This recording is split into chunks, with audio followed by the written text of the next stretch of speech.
Muy bien, seguimos con la materia de Teología Sistemática 1. Estuvimos viendo en los bloques anteriores acerca de la bibliología. Para ir ordenándonos un poco, estuvimos viendo todo el concepto de la revelación del ser de Dios en las Escrituras. Estuvimos viendo acerca de la revelación general, la revelación especial. Y ahora vamos a ver el ser de Dios.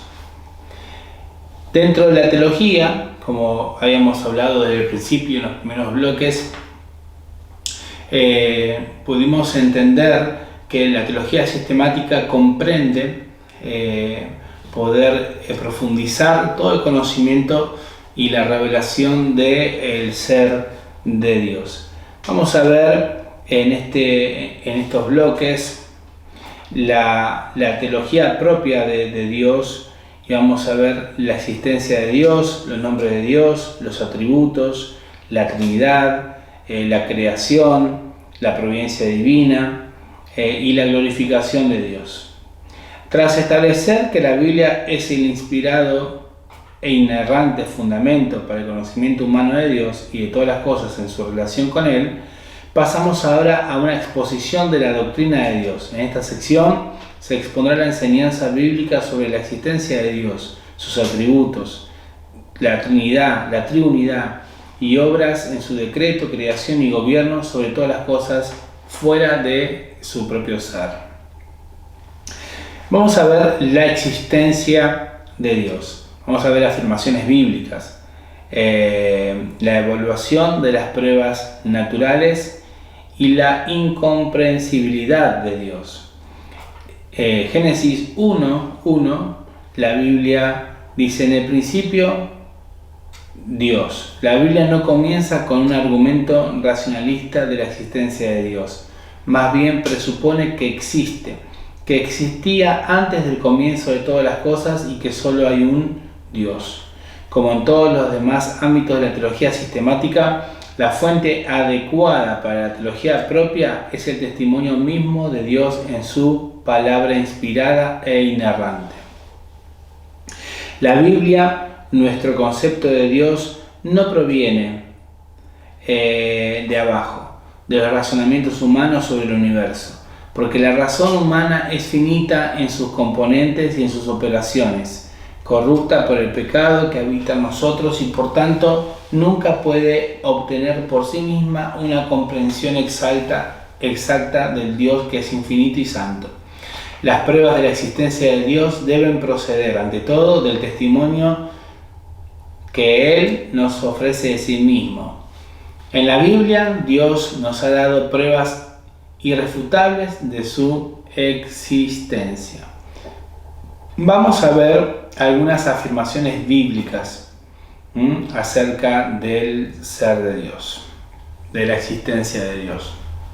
Este volumen no pretende demostrar la existencia de Dios desde razonamientos humanos, presupone más bien que el Dios de la Biblia existe y se esfuerza por presentar lo que ésta enseña sobre Él.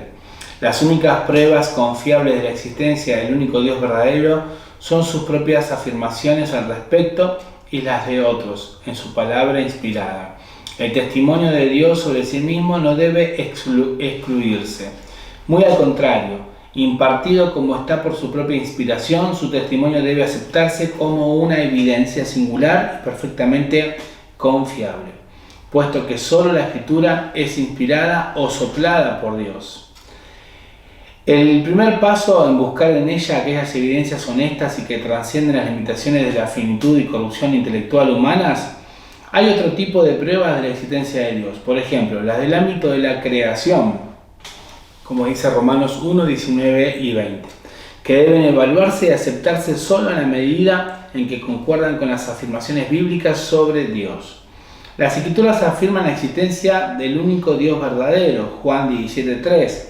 La Biblia comienza con la presuposición fundamental de que Dios ya existía desde el principio, Génesis 1:1. Por ello, toda declaración de la Biblia sobre la naturaleza y acciones de Dios es una prueba de que Él nos brinda de su existencia. Cuando uno lee Génesis 1.1 y también lee Juan capítulo 1, que es un reinicio, Juan 1.1 es como un nuevo Génesis. Juan 1.1 dice en el principio y habla de la preexistencia de Dios. En el verbo original griego, que significa arge, o sea, en el principio, en Juan 1, que sería como un nuevo Génesis de Génesis 1, la palabra en el principio, ese principio, viene del verbo arge, del griego, que significa antes de todos los tiempos existentes. Entonces, ahí está hablando, en el principio estaba el verbo, ¿no? Estaba hablando acerca de Jesús. Y el verbo estaba con Dios y el verbo era Dios. Entonces, cuando dice en el principio ya estaba Dios, es en el principio, habla de todos, antes de todos los tiempos existentes. O sea que Dios es eterno y está por encima del tiempo finito, ¿no? Él está por encima de nuestro calendario como seres humanos. Por eso muchas veces, si bien es importante, obviamente hay que razonar, hay que utilizar la lógica y el sentido común, pero prácticamente a Dios no se lo puede comprender con el razonamiento humano de una mente limitada, porque Él está en otra esfera, está en otra dimensión. Dios es eterno y está por encima de todos los tiempos y Él es preexistente. Antes de todos los tiempos existentes ya Dios era. La Biblia prueba a partir de la afirmación de que Dios es eterno. La Biblia afirma una y otra vez que Dios es eterno. Dios no tiene principio ni fin, y en su experiencia y conocimiento de sí mismo y de toda la realidad fuera de Él no hay sucesión de momentos. En la Biblia a Dios se lo llama el eterno Dios, Deuteronomio 33:27. Uno de los atributos que la Biblia en el Antiguo Testamento se da de Dios, que luego lo vamos a ver más adelante, es el Olam. Olam significa el eterno. Entonces, esto es muy fuerte porque tenemos que saber que estamos, ¿no?, comenzando a conocer el ser de Dios, y es fácil tal vez decir, sí, ya Dios es eterno.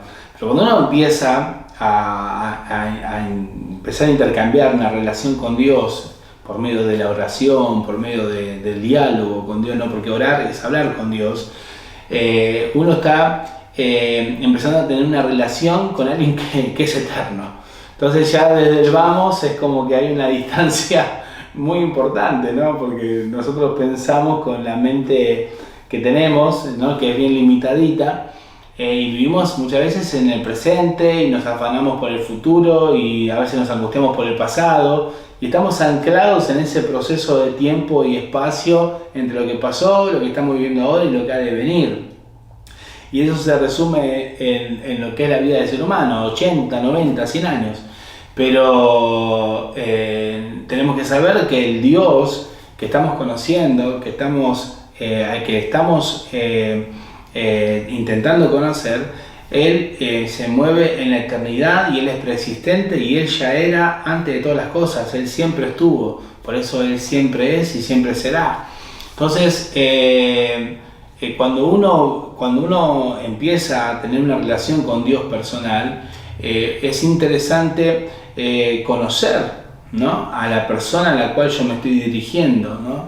Entonces, de Dios conocemos muchas cosas, ¿no? Que Dios es amor, que Dios es bueno, que Él es santo y un montón de cosas más. Pero cuando uno empieza a descubrir esta dimensión, ¿no?, de que Dios es eterno, que está por encima de todos los tiempos, empieza a provocar en nosotros ciertos patrones de cambios, ¿no? De saber de que el Dios que se me revela a mí como el ser creador, como el Dios que se revela en las Escrituras, como aquel que envió a Jesucristo para que muera por mí, para darme salvación y vida eterna, Él es el Dios eterno, ¿no?, que está por encima de todas las cosas. Por eso luego dice la Escritura en Efesios capítulo 1 que Él nos eligió a nosotros, nos escogió desde aún antes de la fundación del mundo. Ya nosotros como seres humanos estábamos en sus pensamientos, ¿no? Y por eso también la Biblia ahí afirma, ¿no?, que un día para nosotros son como 1000, para nosotros lo que sería 1000 días, para Dios es como un día, ¿no? Entonces, qué interesante, ¿no?, ver este atributo del ser de Dios que es eterno. El Salmo 92 afirma que Dios existía en un eterno presente antes de la creación del mundo. Antes de que naciesen los montes y formase la tierra y el mundo, desde el siglo y hasta el siglo, tú eres Dios. En Isaías 41:4, Dios declara: yo Jehová el primero y yo mismo con los postreros. Más adelante Isaías añade: así dice Jehová, Rey de Israel y su Redentor, Jehová de los ejércitos: yo soy el primero y yo soy el postrero, y fuera de mí no hay otro Dios. En Isaías 44:6. Y también en Isaías 57:15 dice, Dios afirma que Dios habita la eternidad. O sea, Él habita la eternidad. No que Él habita en la eternidad, sino que Él mismo es la eternidad. O sea, esto es algo totalmente que nuestra cabeza como que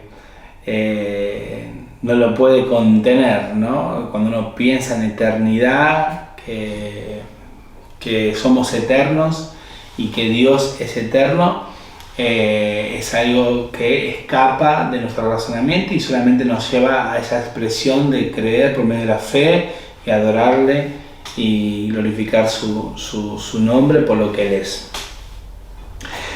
Prueba a partir de la afirmación de la autoexistencia de Dios. Una última prueba de la existencia de Dios en su afirmación de que Él es, sin depender para su vida de ninguna otra cosa. Dios le dijo a Moisés con qué nombre tenía que conocerlo Israel, y respondió Dios a Moisés diciéndole: yo soy el que soy.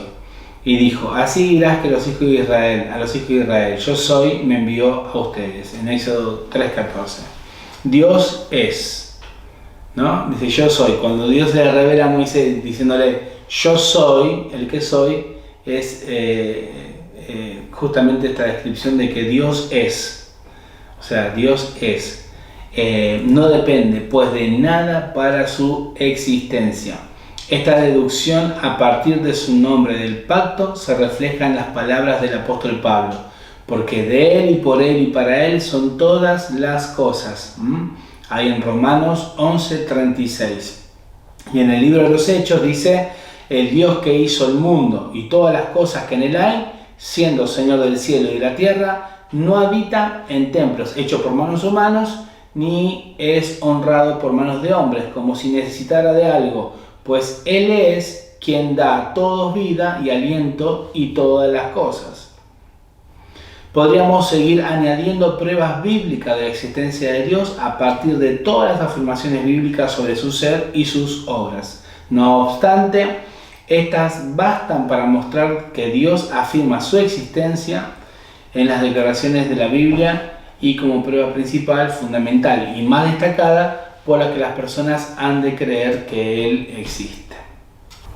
Ahora vamos a ver la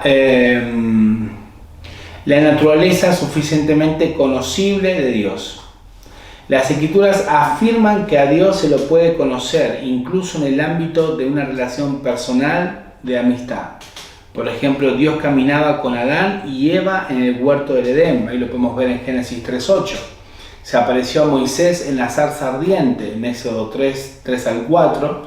Le dio su ley en el monte Sinaí, Éxodo 19. Y podemos ver un montón de otros pasajes bíblicos acerca de la naturaleza suficientemente conocible de Dios. Jesús es la encarnación de Dios, Colosenses 2:9. El Nuevo Testamento revela que Dios mora en su iglesia, habita dentro de los creyentes y es nuestro amigo, como dice en Santiago 2:23. Ahora vamos a ver la naturaleza incomprensible de Dios. Ahí estamos viendo cómo Dios se deja conocer de una forma comprensible para que podamos comprenderlo. Pero también parte de la expresión de su ser es incomprensible, no podemos comprender. Aunque a Dios se lo puede conocer de forma real, las Escrituras ponen también de relieve que para los seres humanos este conocimiento no puede ser exhaustivo ni abarcar todos los aspectos de su ser o sus acciones. O sea, a Dios no lo podemos tal vez conocer. Uno dice, bueno, yo ya conozco de Dios, yo ya me las sé todas y demás. Dios es un ser infinito, entonces es prácticamente insondable, como dice ahí el apóstol Pablo luego en Romanos, es insondable. O sea, cada día conocemos más y más y más y más de Él, y siempre hay más para conocer de Dios, porque su ser es tan vasto, es infinito, es eterno, que no nos alcanza a nosotros nuestra forma de comprenderlo en su totalidad para poder afirmar que ya lo conocemos del todo. Por eso no podemos abarcar todos los aspectos de su ser o sus acciones. Los seres humanos estamos limitados por el espacio y el tiempo, y en Adán están corrompidos por el pecado que está en su interior. Aunque los ha hecho rebeldes a Dios y que ha oscurecido su comprensión de la revelación divina de las Escrituras y la naturaleza, Dios es eterno y santo, trasciende el espacio y el tiempo, es infinitamente omnisciente y absolutamente puro desde una perspectiva moral. Solo Dios es grande. La humanidad fue creada como un orden de seres distintos e inferiores, ya en su estado original. La humanidad no podía conocer a Dios de forma exhaustiva, pero tras la caída de Adán, aún el conocimiento que ésta puede tener de Dios está corrompido por el pecado.